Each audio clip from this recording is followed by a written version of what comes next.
ito yung dati yung itsura.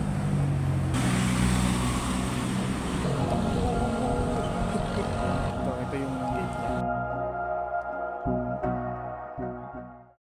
Siyang papunta tayo sa dating location ng Hyatt Hotel. Sorry, madilim. So papakita lang natin yung bagong status ng itsura niya. So yan, dito tayo sa South Drive. Pakita ko lang sa inyo yung bagong itsura ng South Drive.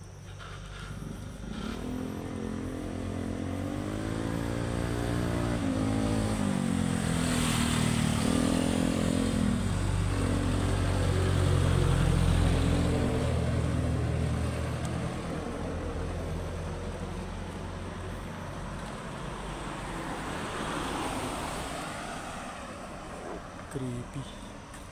Ito yung lugar malapit sa dating Hyatt. Kari natin.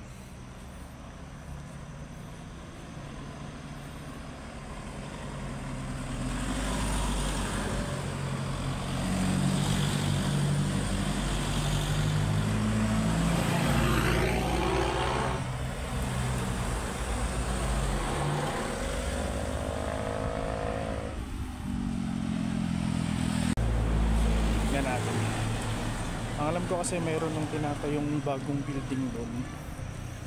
Hindi ko lang alam kung Hyatt pa rin yun o bagong establishment na. Silipin natin yung bago niyang location. Demolish na yun, ang alam ko. Pero as in wala na yung mga debris na linis na. As in vacant lot na lang siya. Tignan natin kung ang itsura niya ngayon. So ayan, dami pang gamo-gamo. Ayan, mapuno. Madilim na. 6:30 na. Pa 7 PM na. May mga bata pang naglalaro. Summer at bali summer ngayon, Holy Week. Kaya maraming sasakyan na dumadaan-daan. Pero kapag mga off-peak season, konti lang yung sakyan dito. Mabibilang mo lang yung dumadaan. Masukal pa siya. Tapos sakto pa, panahon pa ata nung labasan ng mga gamo-gamo. Ang dami.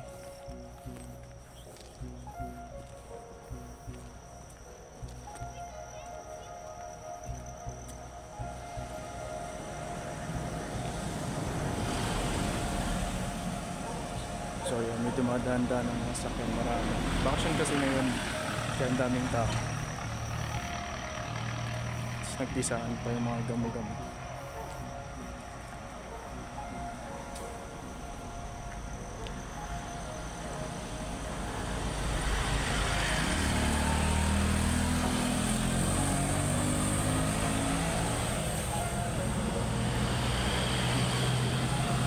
Ganda ng mga pine tree dito. Ganda ng tubo niya.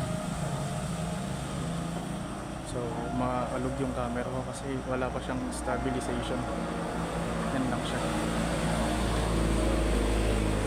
Mauga.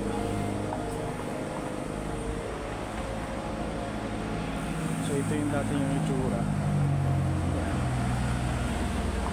So ano na lang siya ngayon, vacant lot. Tapos may tinatayong bagong establishment. Di ko alam kung ano. Tapos masukal pa rin. Ganun pa rin naman. Maraming puno.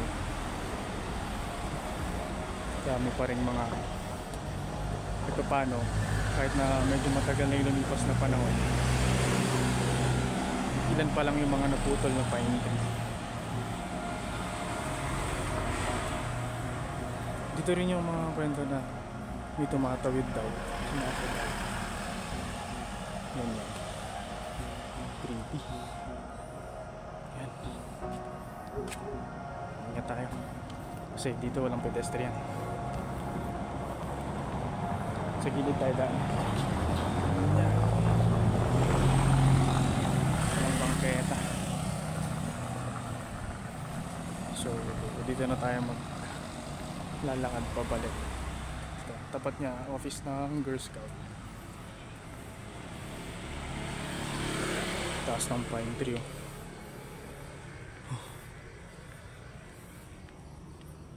So ayan, daming gamo-gamo. So ito yung office ng Girl Scout of the Philippines. Creepy. Balik, subukan natin. Yan. So ito yung office ng Girl Scout. Yan. Pakita natin. Nakakala tayo. Pahari natin.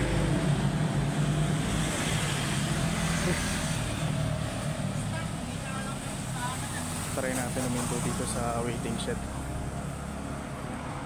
Ito siya dati. Yan.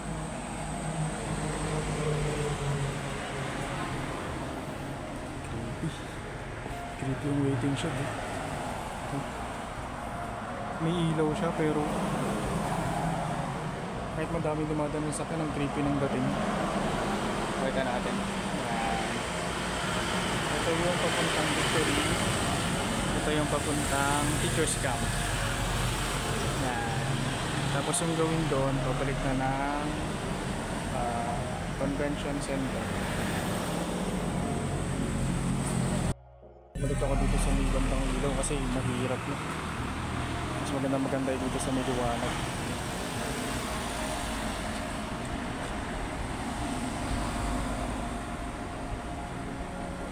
Tabi tayo sa kabila. Doon tayo sa may bangketa. Tabi tayo.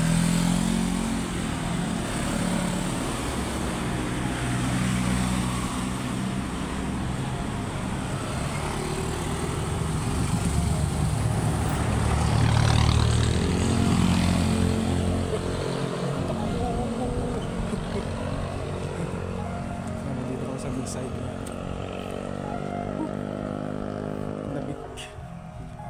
Dilim, nakabakod na lang siya.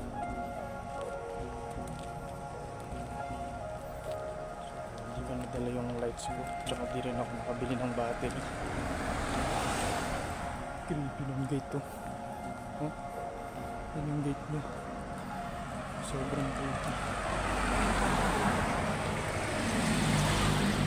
Yan, ito yung gate niya. Yung buong dating pader. Yung nalalakaran ko, gilid siya ng hayop.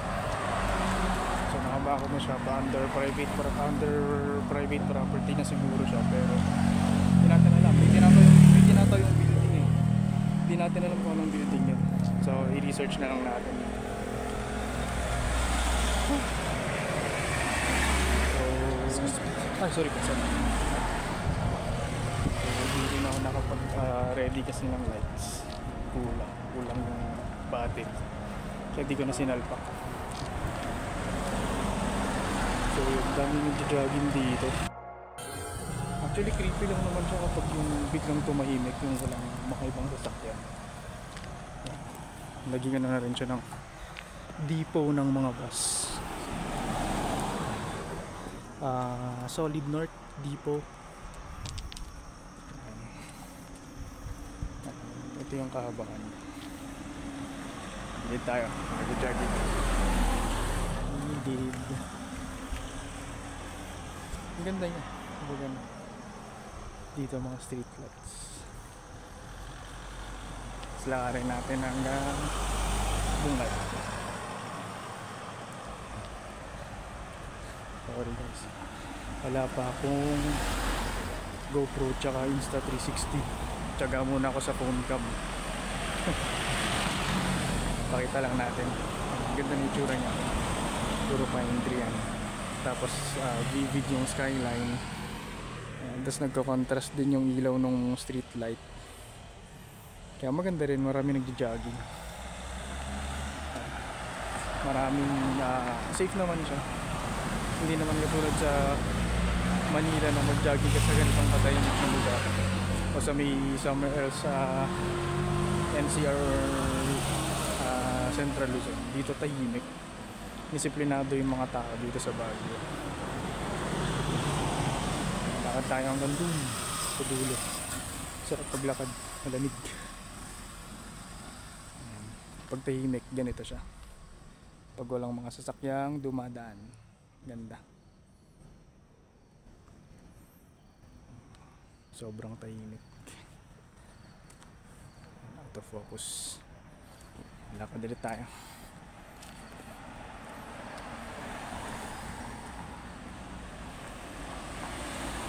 Daming sakyan na dumadaan. So yun guys, hindi ko na pakita ng mabuti yung buong kabuuan ng Hyatt kasi nakabakod din siya.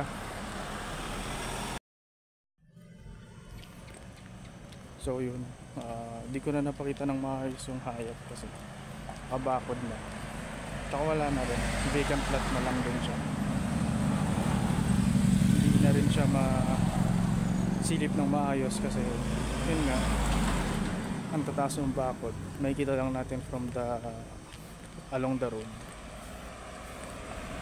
pero ramdam mo pa rin yung dark history.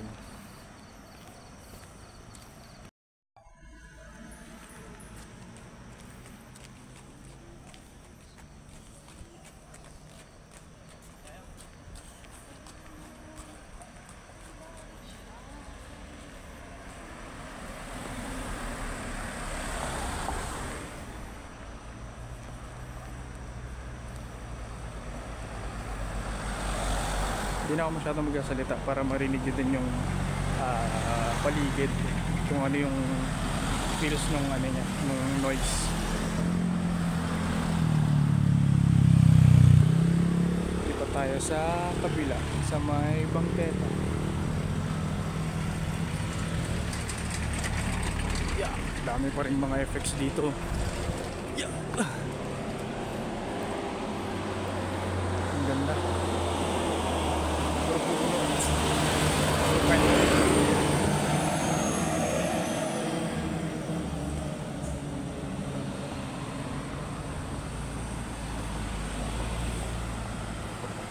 Yan, dami nagja-jogging.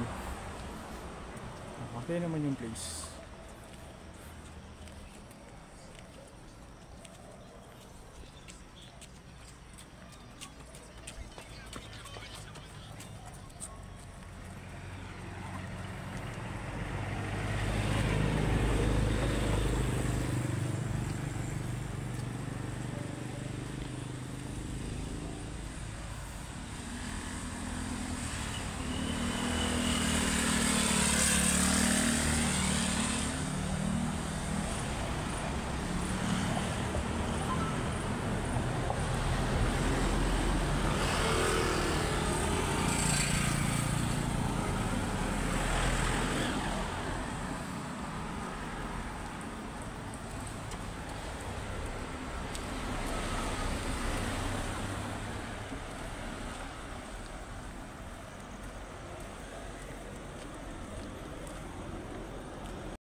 So yun, time check 6:42, natapos tayo mag vlog.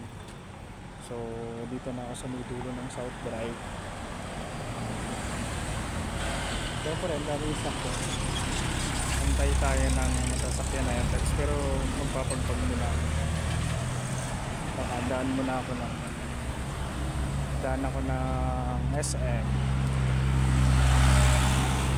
Kaya ko na kasi hindi na ako maglalakad hanggang doon sa may SM kasi pwede rin pala maglakad na hanggang SM. Subukan natin maglakad hanggang SM. Okay.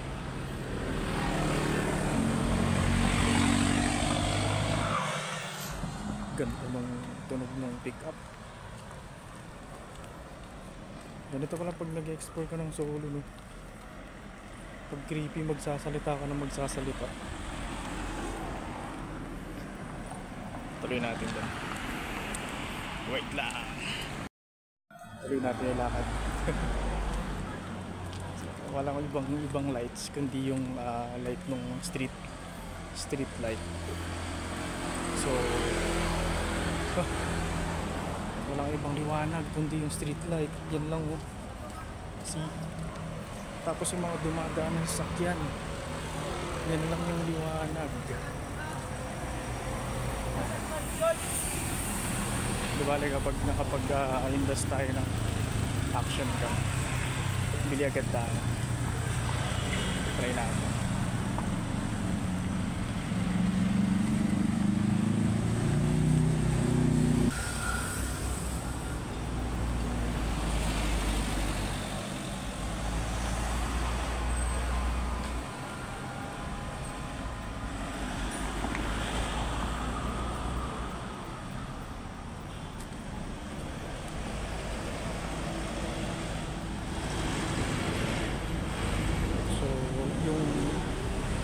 Trip explore natin naging night explore kasi wala tayong nakukuhanan masyado sa dating hayat sa Nagbenga Park.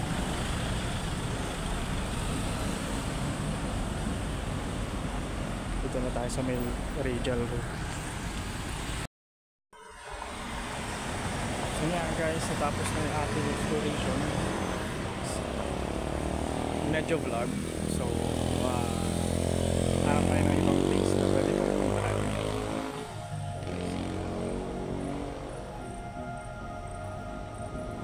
Hanap tayo na siguro punta tayo ng Japanese Tunnel. Okay?